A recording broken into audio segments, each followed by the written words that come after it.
All right, welcome everybody to the latest episode of. Sorry. Welcome everybody to the latest episode of the American Founding. That was a take two right there. Sponsored by the Grove City College Institute for Faith and Freedom. For those of you who don't know about Grove City, it's worth knowing about. It ranks among one of the best colleges and universities in Pennsylvania and the United States.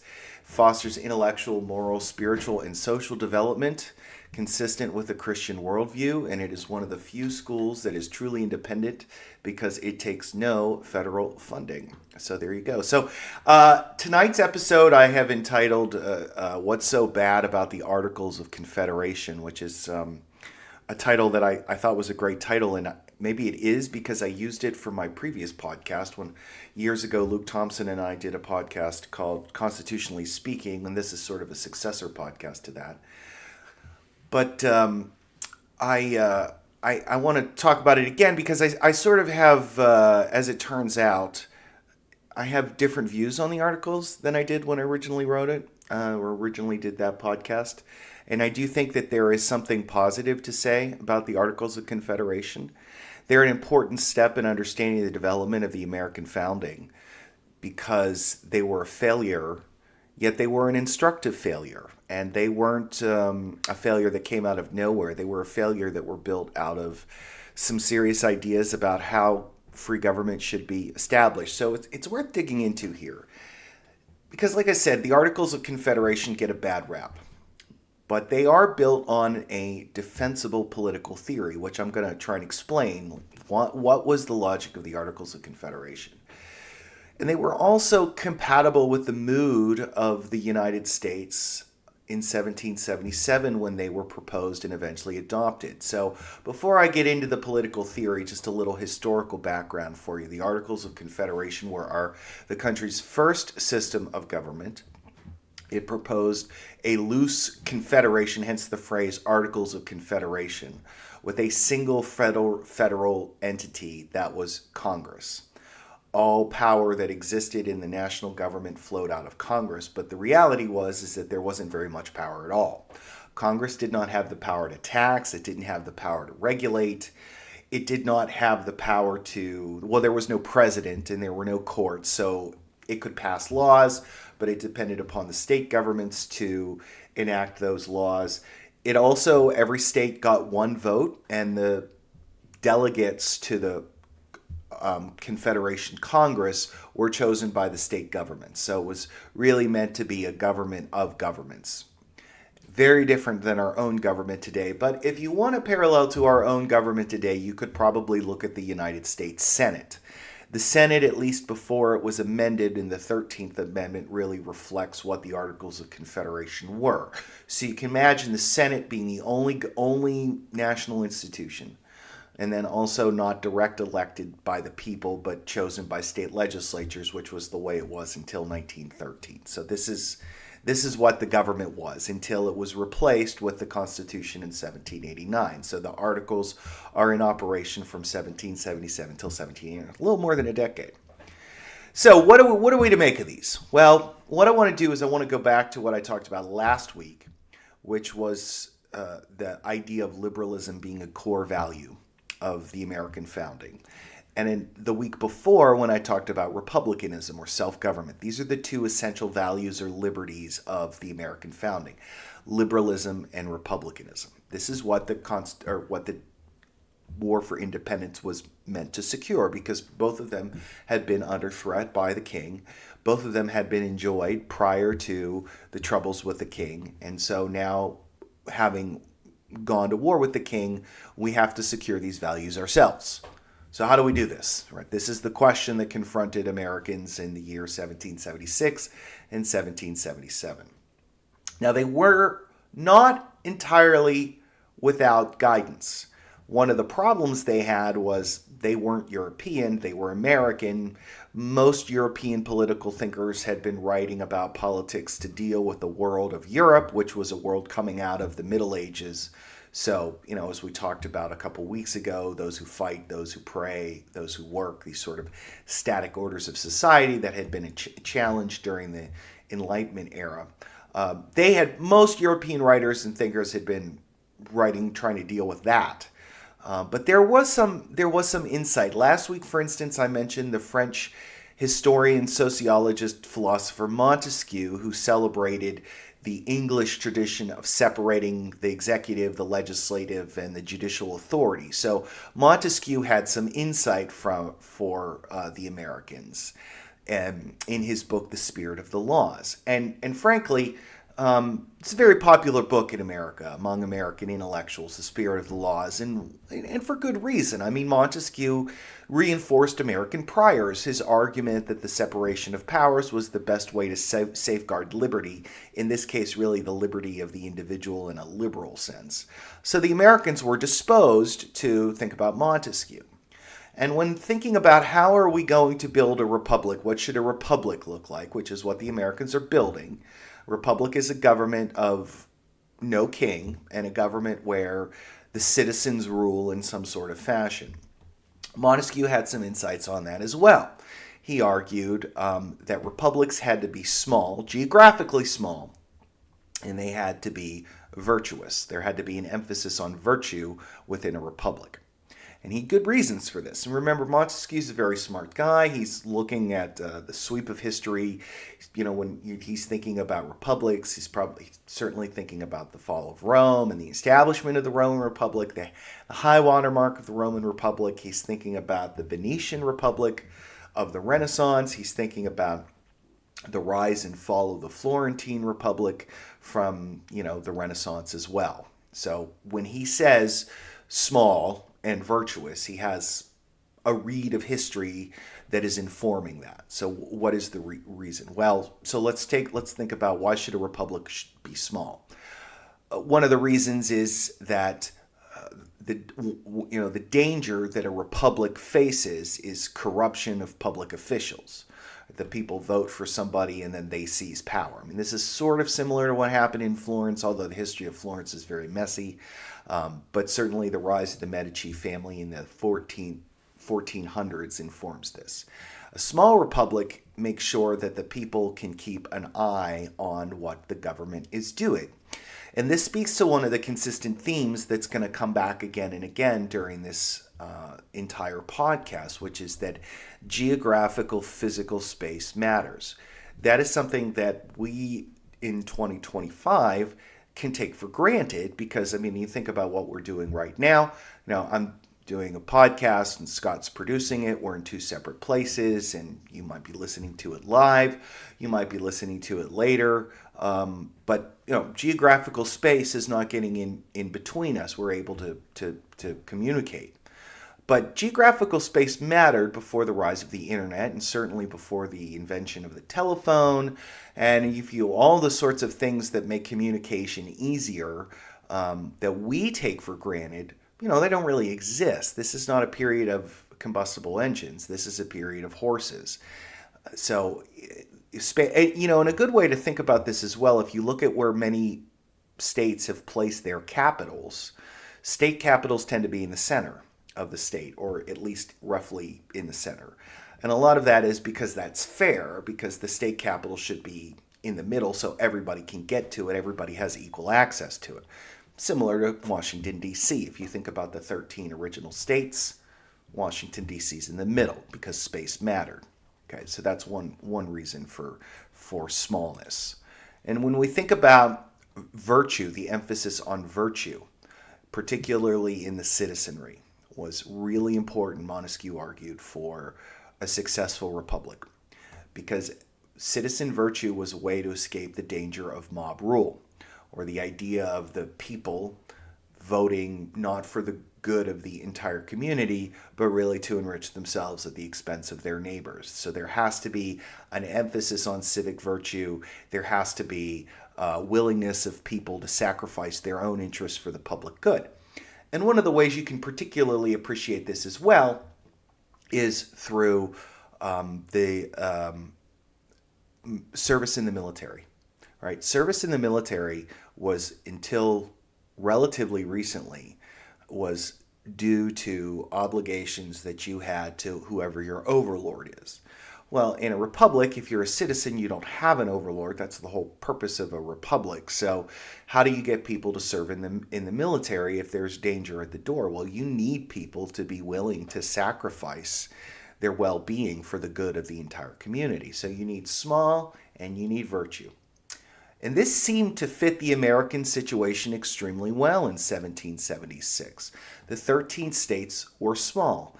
And in this case, it's important not to think of them so much through the lens of their geographic size.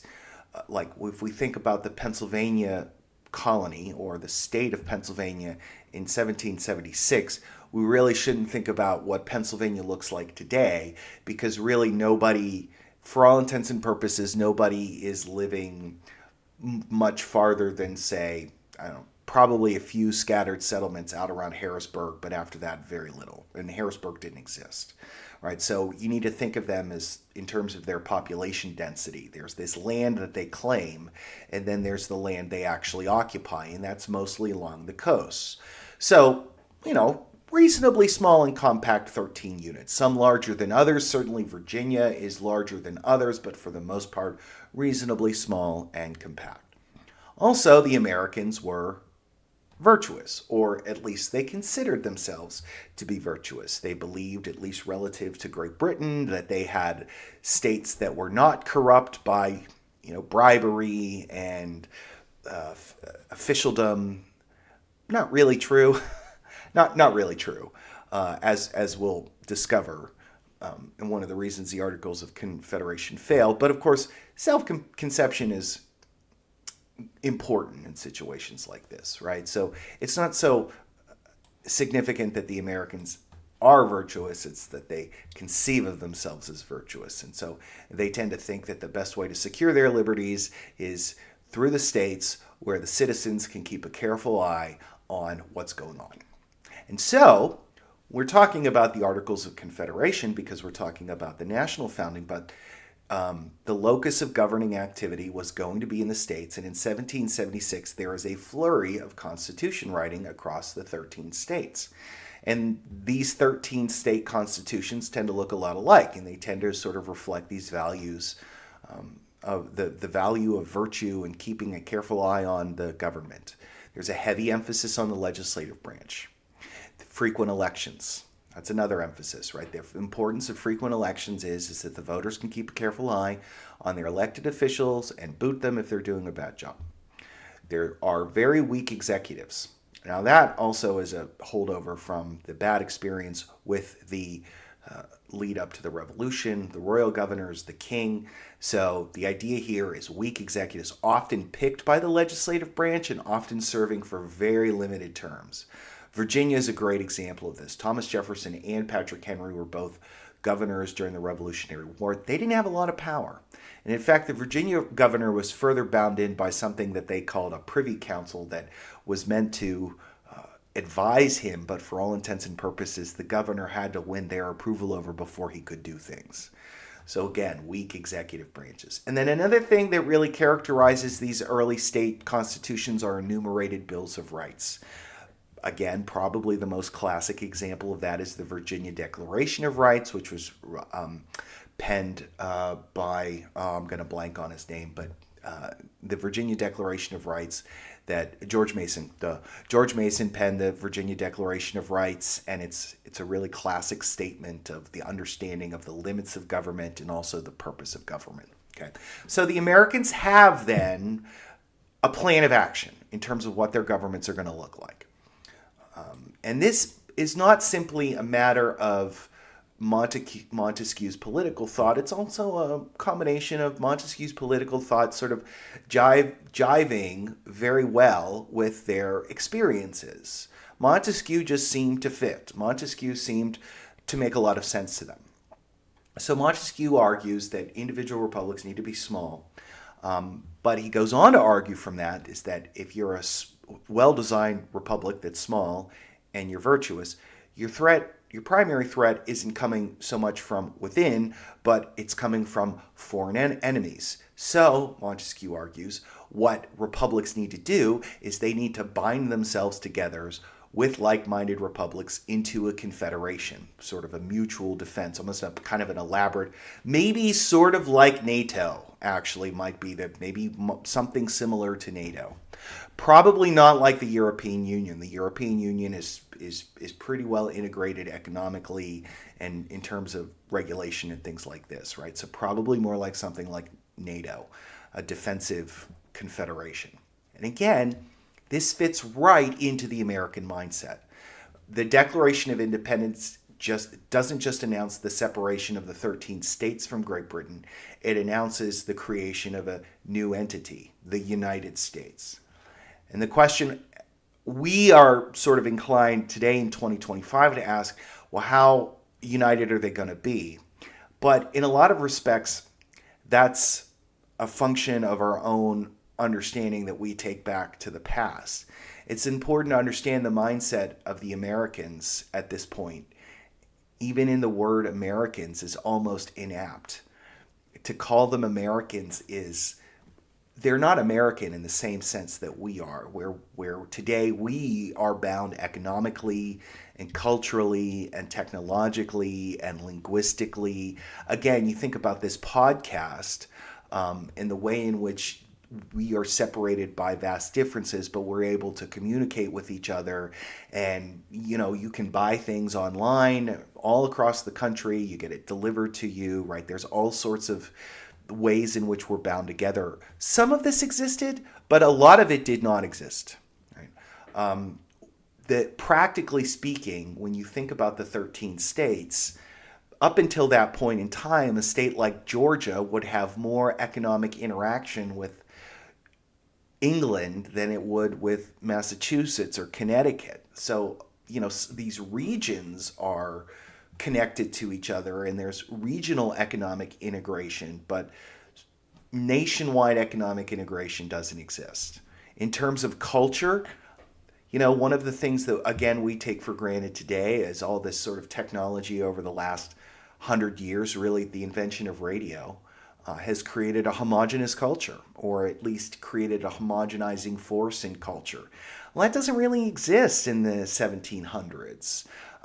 There's a shared Christian culture, and there's going to be all sorts of shared cultural touchstones because pretty much everybody learns to read from the family Bible. So that's going to create cultural connections. But there's going to be large cultural differences. Technology is going to not facilitate anything like that. I mean, when we think about technology back then, thinking about the technology of transportation, extremely rudimentary. Much easier to travel by boat to England than to travel by land from, say, Massachusetts to Georgia. That's just not something that is frankly feasible, and it would take people weeks to get to these meeting places. It's actually a common feature of all of these government meetings is that they're late to start because it takes people forever to show up. People speak English for the most part, but there's heavy accents as well, so that's going to be another difference. I mean, we have accents today. Maybe you can tell I have a bit of a Pittsburgh accent. I talk a little bit like a Yinzer, but you can understand me and I can understand you. But back then, the accents are going to be heavier. So what kind of union was this going to be? What kind of union, practically speaking, could it be? There's lots of hesitation about a strong union. George Washington, if familiar with the American Revolution, Washington runs into this problem when he tries to get the militia to join the Continental Army. After the Battle of Bunker Hill, Washington goes up there, tries to get the Massachusetts militiamen to join the Continental Army. He gets some of them, but not nearly as many as he wants. By the way, the war is going to do a lot to create a national sentiment. The war is going to be the first really nationalizing event in American history because it is going to be a shared experience of sacrifice and danger and then ultimately triumph. So the point of all of this is to say that the idea of a confederation is appealing, a loose alliance among the sovereign states, where most of the power is held by the 13 states, and the function of the Congress of the Confederation is really to manage common defense. And you can really see this in several of the articles. I want to read a couple of these to you. And it's interesting, the articles sort of have this kind of multiple personality syndrome, because the original draft of the Articles envisioned a much stronger government, but it got watered down. And there's still sort of moments or hints within the Articles that the vision was originally for a stronger union, but there was just skepticism. So I'm going to focus on the points where there's skepticism. This is Article 2. I'm going to read it for you. Each state retains its sovereignty, freedom, and independence, and every power, jurisdiction, and right which is not by this confederation expressly delegated to the United States in Congress assembled. So that's a bold statement, and that is the second article. Mind you, the first article just says the style of this government shall be the Articles of Confederation. So the first substantive point that the Articles of Confederation makes is that the Congress is not really all that powerful. And then this I think is a really crucial way to understand the vision behind the Articles. This is Article 3. The said states hereby severally enter into a firm league of friendship with each other for their common defense, the security of their liberties, and their mutual and general welfare, binding themselves to assist each other against all force offered to or tax made upon them or any of them on account of religion, sovereignty, trade, or any other pretense whatever. So I really like the first sentence. The said states hereby severally, in other words, they're all doing it independent of each other. So they have the sovereignty to do this. Enter into a firm league of friendship. Firm league of friendship. And I think that phrase, firm league of friendship, points us to the fundamental problem. And it points us to ultimately why the Articles fail. And it points us eventually to why the Constitution has to come into play. Because friendship is no basis for a government. Friendship is affection that is ultimately bottomed on shared interests or experiences. Friendships, as we all know, friendships end. I had friends from when I was in high school that I'm not friends with anymore. It's not to say I don't like them or dislike them. I just don't know them anymore. Friendships begin and end. That's what makes them different from marriages, right? Friendship is no basis for government, because the whole reason we have government is that people struggle to spontaneously coordinate their actions when those actions require friendship. Right? Friendship can't be the foundational idea, because government is different from economics. Right? Government is also different from friendship. Right? Friendship is sort of like, well, you do something for me and I do something for you, and we're both better off because of it. And economic transactions are the same way. If you go and you buy a car from a car dealer, that car is worth more than the money that you're spending. From the car dealer's perspective, the money's worth more than the car, so you're both better off. In government, very often, people have to sacrifice for the common good. Somebody is going to be made not as well off as everybody else. There have to be sacrifices. Taxes are a great example of this. Right? Regulations are a great example of this.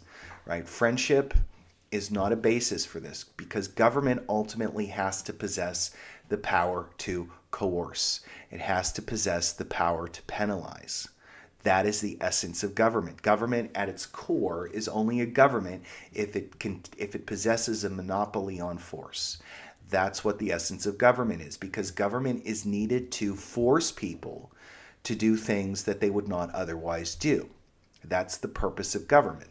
And that is true over individuals, but it also has to be true over states. In this case, the states of the Confederation, the 13 states. The whole reason that you're going to have a government in the first place over these states is to get them to get along with each other, which implies that friendship is not a sufficient basis. If they were all just friends, they wouldn't need somebody sitting over them. And if somebody or something is sitting over them, it has to have the power to coerce them. But the Articles of Confederation simply do not have that. That's not what they possess. Congress exists, but it doesn't possess meaningful power. And I'll give you a couple examples of this. It can spend money, but it cannot tax. It depends upon what were known as requisitions. In other words, they would send a bill to the states, and it would depend upon the states to give them money. Well, oftentimes the states aren't going to do that. It has no power to regulate trade or really any of the internal operations of any of the states.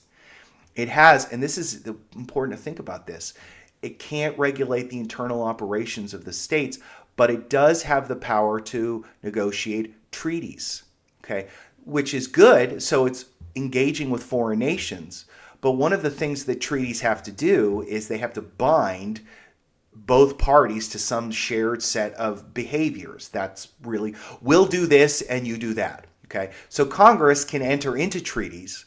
Congress can promise foreign nations, we will do these things for you. But Congress does not have the power to force the states to do those things. Likewise, there's no president. So Congress can pass laws, but it's up to the state governors to enforce the laws. There's no court system, so Congress again can pass laws, but it's up to state courts to arbitrate disputes arising under the laws.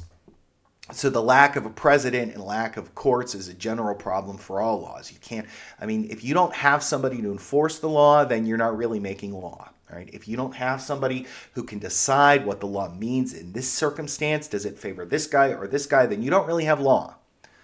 Now, in theory, I guess this could have worked.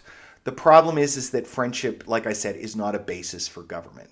Right? Friendship is not a basis. And the reality is that if the states were truly friends with each other, you can imagine a circumstance in which they would do that, but they're not friends. They're states. Right? They're pursuing their own interests, and insofar as their interests overlap, sure, they're going to work together. But when their interests don't overlap, they're not. And a great example of this is taxation. No state wants to raise taxes on its citizens. It's just politically unpopular. And certainly in the history of states, the least interested in raising taxes would be the American states in the 1770s, because they just started a rebellion over taxation. Right, so that's a good example of what I mean. And then on top of all this, there are structural problems. You need 9 states to approve of any piece of legislation. That's a 2/3 majority. That's a high bar. And it's made worse by the fact that there's oftentimes non-attendance at the Congress. Not all 13 states are present. So you begin approaching de facto unanimity. And Congress deals with problems with the use of committees, but this is no way to handle. You can't run a war by committee. You can't run the Treasury by committee, right? That's what they did. Legislative bodies also tend to get bogged down in debate, also bad. And think about like the way the Constitution addresses this with the war powers. The Congress is tasked with debating whether or not there will be a war, but once they decide there's a war, there's no more debate in Congress over how the war is to be run. Power is given to the president. The president also has the power to negotiate peace. Congress can debate the merits of the peace, but there's, the whole purpose of a unitary executive is to get rid of the problems that come with debate. Right. Another thing is this issue of treaties I mentioned a moment ago. Congress is not capable of negotiating a treaty because it's a body of, dozens of people, maybe more. So what it would do is it would delegate the power to diplomats, and sometimes the diplomats went off book. A good example of this is John Jay in 1786. He negotiates a treaty with the Spanish minister Gardaquy, and the Jay-Gardaquy Treaty really antagonized the South and the West because it opens up trade with Spain, but it doesn't address whether or not the United States has shipping rights on the Mississippi River. And Jay is frankly from New York. That's not something he's really worried about. You give the power to a guy like John Jay, he's going to negotiate a treaty like that.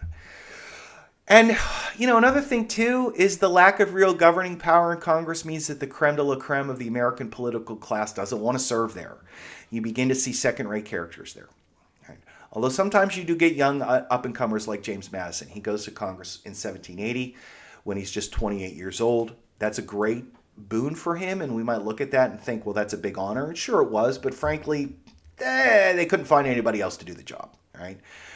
And another factor here is this is a government of governments. It doesn't operate directly on the people. The people don't vote for it. The people vote for their state governments that then choose their confederation government. Right?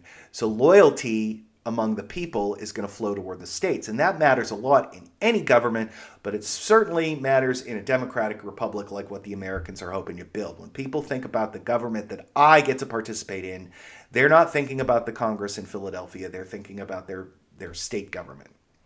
Another thing, the delegates to Congress are chosen by state legislatures, so they're going to be loyal to the state governments. Not even to the states, because those can be two different things. They're going to be loyal to the state governments because their job depends on keeping the state governments happy.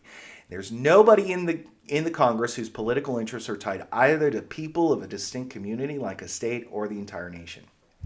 These are the problems with it. Now, structurally, so like what do we make of this?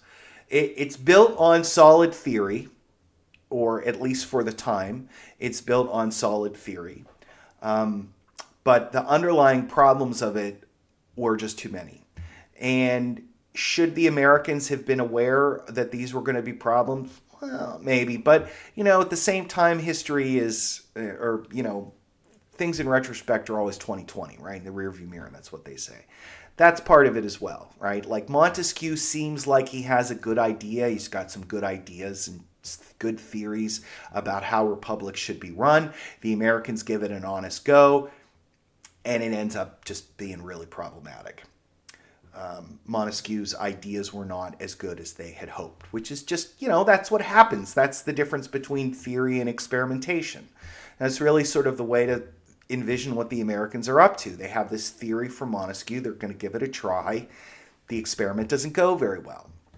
I think another thing that we really need to bear in mind about this as well is when we're thinking about the Articles of Confederation, it's not simply like a theory that has a pretty good pedigree from Montesquieu. But again, as I mentioned earlier, it fits with the sentiment of the Americans, which I'm almost at this point you kind of have to put quotation marks around. And there's lots of examples of how this government failed. We're going to talk about some of them in the next episode as we sort of lay out the crisis that brings about the Constitutional Convention. But I want to talk about one that I think really, this will sort of be the final point for the evening, and I think it's probably the most apt way to understand this, and that is the problem of taxation. Congress has the power to print money, and it's got the power to spend money, but it doesn't have the power to tax. Okay, so this ends up being a problem in terms of running a debt. But as we've seen in the last couple of years, the inflation of the last couple of years was really driven in large part by government spending, right? Deficit spending. The government is just spending a lot of money, and it's not pulling that money out of circulation through higher taxes. And that's sort of the problem that Americans run into. The government is just printing money at a crazy pace to buy goods and services for the war. They really didn't have any other choice. They were going to have to print money they were going to have to do inflation to pay for this war. But because they don't have the taxing power, they can't pull the money out of circulation. And so ultimately you get this runaway inflation. And so in other words, like Congress needs to have a source of revenue so it can manage its fiscal situation better, and also it has to manage the fiscal situation to get control of this monetary situation, because the monetary situation's out of whack too. But Congress can't do this. Congress doesn't have the power to do this. The states have this power. So there's a proposal that's spearheaded by Robert Morris, delegate from Pennsylvania, and he was the superintendent of finance. In 1791, there was a plan to supply Congress with 5% duty on imported goods. And it was going to be enacted and implemented by the states. So the idea would be the states collect this money, and then it's sort of earmarked to go to Congress. And the advocates of it, which include James Madison and Alexander Hamilton, by the way, young, very young, hope that since the states would be in charge of collecting the funds, skeptics of central power would not have any reason to fear. And Morris throws his full weight behind this. He warns in May 1782 that if the scenes of, quote, distress and horror be reiterated and accumulated, the fault is in the states, for they've been deaf to the calls of Congress, to the clamors of public creditors, to the blah, blah, blah, blah, right? Like, so we're going all in on this. Tough words from Robert Morris. And it seemed to work. Most of the states signed up for it. So, yay, we get a tax. But not all of them, because of the 13 states, there was one that was consistently the most irresponsible, and that was the state of Rhode Island. Rhode Island just refusing. You'd think that of all 13 states, the one most likely to be a team player would be Rhode Island, because they need the rest of the states the most, but they're the least. And Rhode Island, the legislature unanimously rejects the measure in November 1782. And Alexander Hamilton's going to go up to Rhode Island to sort of like pitch to them, directly plead the case. But right before he leaves, they get word that Virginia has revoked its assent to the tax. The idea is that, Virginia, as the largest and wealthiest of the states, why should we go along if Rhode Island's not going to go along? And then on top of that, there's rumors. Edmund Randolph tells Madison that there's like factional rivalries from the Lee family, the famous Lee family of Virginia. They don't like Robert Morris and they want to sort of stick it to him. Right, so this to me is a sort of the quintessential example, right? And you think about the timing here.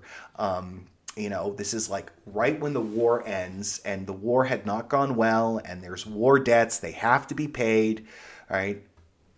They can't get it together. And really, the reason ultimately they can't get it together is because one state out of 13 says no, and that ruins the whole thing. Right? And that's sort of the problem with the Articles of Confederation. The only way it could get anything done for all intents and purposes is if all 13 states agreed, and that is such a rare... think about in your life, how many times have you been in a group of 13 people and try to decide where you're going to go out to eat? You're going to get disagreement. So imagine 13 states on questions of taxation. You're not going to get agreement. So to conclude here, we have these two values. We have liberalism, we have republicanism. We have to have a government to secure these. The Articles of Confederation cannot secure them, cannot reconcile them to national prosperity. So, to sort of point us forward toward the Constitution, the United States is going to have to add a third value. Sort of the American founding is premised on three values. It's premised on liberalism, it's premised on republicanism, and then the third one, finally, is nationalism. In other words, the states are going to have to get over their parochialism, at least to some degree. They're going to have to bite the bullet, and they're going to have to forge a stronger union. But there is a lot of hesitation even at this late date. And ultimately it's going to take a crisis in 1786. Not even the war is enough to force them to do this. It's got to be a crisis. Actually, it's like a series of crises after the war. And the entire country seems like, in 1786, the entire country seems like it's falling apart. And it's finally that gets the states to finally agree, okay, we need something stronger than what we've had. And that's going to be our conversation in our next episode, the crisis of the 1780s, and how the Americans somehow manage with this broken, dysfunctional government. They still manage to win the war, but 5 years after Yorktown, it looks like they're going to lose the peace. So just some programming notes. Next week, we're going to be on break. So we'll be back in 2 weeks. And also episodes 1, 2, and 3 tomorrow, which is, tomorrow is February 28th. So if you're listening to this later, February 28th, the morning, episodes 1 through 3 are going to be up on Spotify, Apple Podcast, and we're going to have them live on YouTube as well. So if you want to watch me, you can do that. So yeah, so that's programming notes, and thanks again to Scott. And so I want to see now if anybody has any questions or comments. Scott, our producer, says that Montesquieu, this is from Scott, Montesquieu says that you need virtuous citizens in order to have a republic. Was there any worry at this time about the virtuousness of the leaders? That's a great question, Scott, and the answer is yes. And it's a really interesting yes. One person that a lot of people were actually really worried about was, if you can believe it, Benjamin Franklin. What is Benjamin Franklin doing over there in Paris? A lot of plain, simple Republicans wondered. He's over there charming all those French ladies, drinking that fine French wine, cavorting with the French aristocracy. A little worried about him. Also, Franklin was just kind of a weird guy. He was, weird in the best sense. But he was also, he was somebody who was a legitimate international celebrity, in large part because of his experiments on electricity. So he was sort of well known, and he was an obvious choice to be diplomat to Paris. But, one of the problems is that the other person they send is John Adams. And you can imagine like two personalities that are the least compatible would be Benjamin Franklin and John Adams. Like maybe like the best example of that would probably be like those of you who remember the show The Odd Couple, right? Felix and Oscar.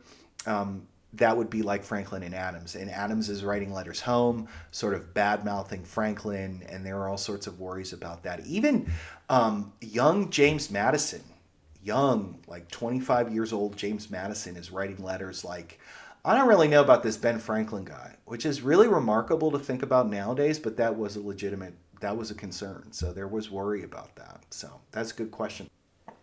All right, guys. Well, thank you so much for your for participating tonight. I hope you enjoyed this, and for those of you who are listening later on or at home, I hope you enjoyed this. And if you have, if you want to shoot me an email with a question or something, maybe about you're listening to this and you have a question about something later on, my email address is jcost241@gmail.com. You can shoot me an email. No big deal. And I'll be happy to answer it as best I can. So just remember, next week we're going to take the first week of March off, and so we'll be back in two weeks, and then look for episodes 1 through 3 on Spotify the morning of the 28th. So thanks, everybody. Have a good rest of your evening.